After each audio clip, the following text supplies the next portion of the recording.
Les presento a Aurelio Baldor, el autor del libro que más terror despierta en los estudiantes de bachillerato de toda Latinoamérica. No nació en Bagdad, no nació en Arabia, ni en medio del Oriente. Nació en Cuba. Él era un increíble abogado y matemático que se encerró durante largas horas en su habitación, armado solo de lápiz y papel, para escribir el libro que desde 1941 aterroriza y apasiona a millones de estudiantes de toda Latinoamérica. Y es que el álgebra de Baldor es el libro más consultado en colegios y escuelas, desde Tijuana, México, hasta la Patagonia, Argentina. Aurelio Ángel Baldor era el hijo menor de Gertrudis y Daniel, nacido el 22 de octubre de 1906 en La Habana. Gracias a un apasionado estudio y mucha dedicación, Aurelio logró convertirse en el educador más importante de la isla durante los años 40 y 50. Fue fundador y director del famoso Colegio Baldor, una institución que tenía 3.500 alumnos. Él era un hombre tranquilo. Solo había algo que amaba más que la enseñanza. Eso era su esposa, la madre de sus hijos. Baldor era imponente, pesaba 100 kilos y medía más de 1,95 m. En su colegio siempre iba con un cigarrillo en la boca, recitando frases de Martí y llevando su álgebra bajo el brazo, que para entonces, en lugar del retrato del sabio árabe Al-Jawarizmi, lucía simplemente una carátula roja. En esa época, Baldor y su familia vivían en las playas de Tarará, en una casa grande y lujosa, donde el profesor dedicaba sus tardes a leer, a crear nuevos ejercicios matemáticos y a fumar. La casa aún existe y la administra el Estado cubano. Hoy hace parte de una villa turística para extranjeros, que pagan cerca de $2,000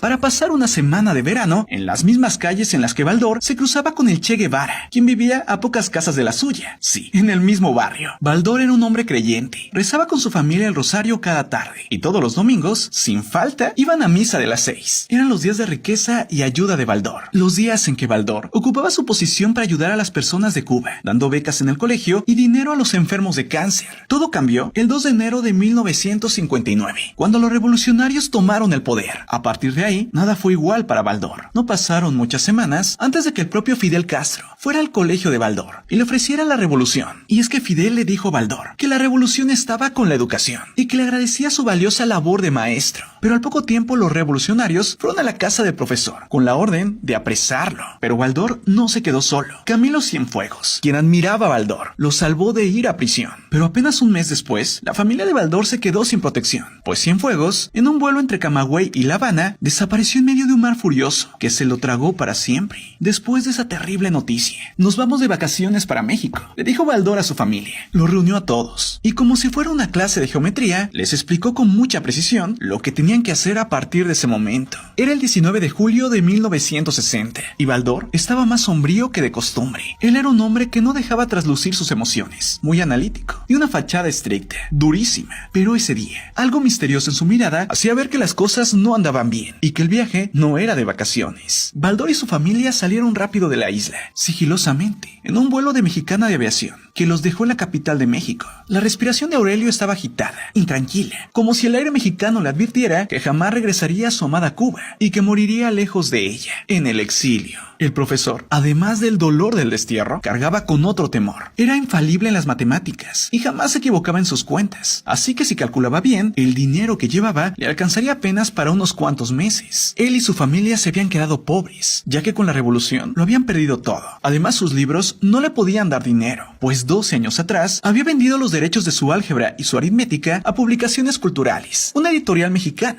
y el dinero lo había invertido en su escuela y en su país. Es así que la lucha empezaba. Los Baldor, incluida la nana que era parte de la familia, estuvieron con paciencia durante 14 días en México y después se fueron hasta Nueva Orleans, en Estados Unidos, donde se encontraron con un fuerte racismo. Aurelio, su mujer y sus hijos eran de color blanco y no tenían problemas, pero Magdalena, la nana, era una soberbia mulata cubana. Tenía que separarse de ellos si subían a un bus o llegaban a un lugar público. Aurelio, quien heredó los sueños de libertad de José Martí, no soportó el trato y decidió llevarse a la familia hasta Nueva York, donde consiguió alojamiento en un vecindario pobre, formado por inmigrantes, puertorriqueños, italianos y judíos. El profesor, hombre friolento por naturaleza, sufría mucho por el frío y también por el triste panorama que percibía desde la única ventana del segundo piso donde vivía. Mientras él se encontraba en el exilio, el gobierno revolucionario cubano declaraba la nacionalización del Colegio de Baldor y la expropiación de su casa, es decir, le quitaron todo a Baldor. Es por eso que actualmente el colegio de Baldor se llama el Colegio Español, y en él estudian ya no 3.500, solo 500 estudiantes pertenecientes a la Unión Europea. Es así que ningún niño nacido en Cuba estudia en la escuela que Baldor había construido para sus compatriotas. Lejos de su patria, Aurelio Baldor intentó recuperar su vida y la de su familia. Fue a clases de inglés junto a sus hijos, en la Universidad de Nueva York, y al poco tiempo ya dictaba una cátedra en un famoso colegio en Nueva Jersey. Se esforzó para terminar la educación de sus hijos, y cada uno encontró la profesión con que soñaba. Un profesor de literatura, 2 ingenieros, un inversionista, 2 administradores y una secretaria. Pero ninguno siguió el camino de las matemáticas. Con los años, Baldor se forjó un importante prestigio intelectual en los Estados Unidos, y dejó atrás la pobreza. Sin embargo, el maestro nunca dejó de amar y extrañar Cuba. Al final vivió en Miami, y se retiró con Moraima, su amada mujer. Con el tiempo, Baldor perdió peso, y se encorvó poco a poco, como una palmera que no puede soportar el peso del cielo sobre sí. El autor de Álgebra de Baldor se fumó su último cigarrillo el 2 de abril de 1978. A la mañana siguiente cerró sus ojos, murmuró la palabra Cuba por última vez y se durmió para siempre. Y así llegó el final del hombre que cambió la vida de millones de alumnos para siempre.